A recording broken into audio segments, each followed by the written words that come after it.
અરવલ્લી જિલ્લાના મોડાસા શહેરની પીપલ્સ સરાફી મંડળીમાં વર્ષ 2012માં પીપલ્સ સહકારી સરાફી મંડળીના ચેરમેન, ડિરેક્ટર, મેનેજર સહિત 29 આરોપીઓ દ્વારા 13 કરોડની નાણાકીય ઉચાપત આચરવામાં આવી હોવાના આરોપી સાથે સાબરકાંઠા બેંકના કસ્ટોડિયલ નાઓએ મોડાસા ટાઉન પોલીસ મથકે ફરિયાદ નોંધાવી હતી। જે કેસ મોડાસા નામદાર ચીફ જ્યુડિશિયલ કોર્ટમાં ચાલી જતા નામદાર કોર્ટે 29 પૈકી 24 આરોપીઓને દોષિત ઠેરવ્યા હતા અને સજા ફટકારતા હુકમ કર્યો હતો।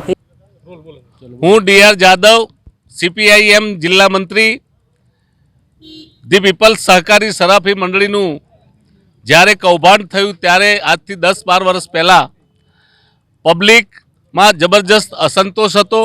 પબ્લિકની અંદર એક જબરજસ્ત રીતે રોષ હતો અને એ રોષના સમયે જ્યારે સમગ્ર રીતે જે જનતા થાપણદારો તે તમામ નિરાશ થયા હતા ત્યારે મારી પાસે આવ્યા હતા અને સીપીએમ તરફથી અમે એ વખતે આંદોલન કર્યું, ધરણા કર્યા, દેખાવ કર્યા, કલેક્ટર અને રજિસ્ટ્રારને આવેદનપત્રો આપવામાં આવ્યા અને ત્યાર પછી રજિસ્ટ્રારને ફરજ પડી 93ની કલમ લગાવવાની અને 93ની કલમ અન્વયે જે તપાસ થઈ એ તપાસમાં 28 આરોપીઓના જે નામ આવ્યા એ 28 આરોપીઓના નામ આવ્યા પછી મોડાસાની કોર્ટની અંદર જે કેસ ચાલતો હતો તેમાં આજે જે ચુકાદો આવ્યો છે એ ચુકાદાને જે પ્રજાને, મોડાસાની જે જનતાને, થાપણદારોને જે ન્યાયતંત્ર પર જે વિશ્વાસ હતો, ભરોસો હતો એ આજે પૂરો થયો છે। વિશ્વાસ હતો એનો આજે ન્યાય મળ્યો છે અને જનતા જે થાપણદારો છે એ આજે એક ભરોસાથી બેસી છે કે તેમના થાપણના પૈસા જે છે એ થાપણના પૈસા પરત મળે અને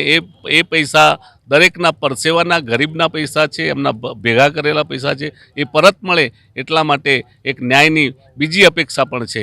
અને સાથે સાથે એ વખતે જે સિલેક્ટેડ કમિટી નિમવામાં આવી હતી સાબરકાંઠા બેંક તરફથી, એમાં સલીમભાઈ બાયડિયા એ માજી ચેરમેન છે, ગુલામ રસુલભાઈ પહોંચ્યા અને ઇમ્તિયાઝ હાજી અને બીજા બધા કેટલાય જે 12 જણાની જે સિલેક્ટેડ કમિટી હતી એ ત્યાર પછી પણ એમણે કામ કર્યું હતું અને અત્યારે હાલમાં બિલ્ડિંગને સીલ કરવામાં આવી છે। પણ ભવિષ્યમાં અમે પણ અહીંથી આશા રાખીએ છીએ કે તમામ થાપણદારોના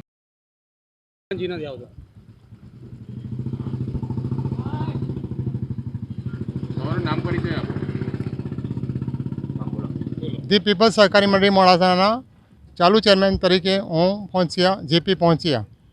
આજ રોજ ચુકાદો આવ્યો છે પીપલ્સ સહકારી મંડળીનો, એ પ્રત્યે અમારા સમાજમાં ખુશીની લહેર દોડી ગઈ છે અને ભવિષ્યમાં પૈસા મળે એ માટે સરકારશ્રી તરફ વિનંતી કરીએ છીએ। આ 12 વર્ષ પહેલાં કૌભાંડ થયું હતું, એમાં પબ્લિકના 12 કરોડ રૂપિયા ચાઉ થઈ ગયા હતા। એના માટે અમે સંઘર્ષ કમિટી બનાવી અને કમિટી દ્વારા સિલેક્ટ કમિટી બનાવી અને પછી અમે આગળ આવીને એમાં કેસ ચુકાદો જીતી ગયા છીએ। 28ની સંડોવણી હતી, એમાં 4 એક્સપાયર થઈ ગયા અને બાકીના બધાને સજા મળી ગઈ છે। 5 વર્ષની સજા આપવામાં આવી છે। 12 કરોડનું કૌભાંડ હતું।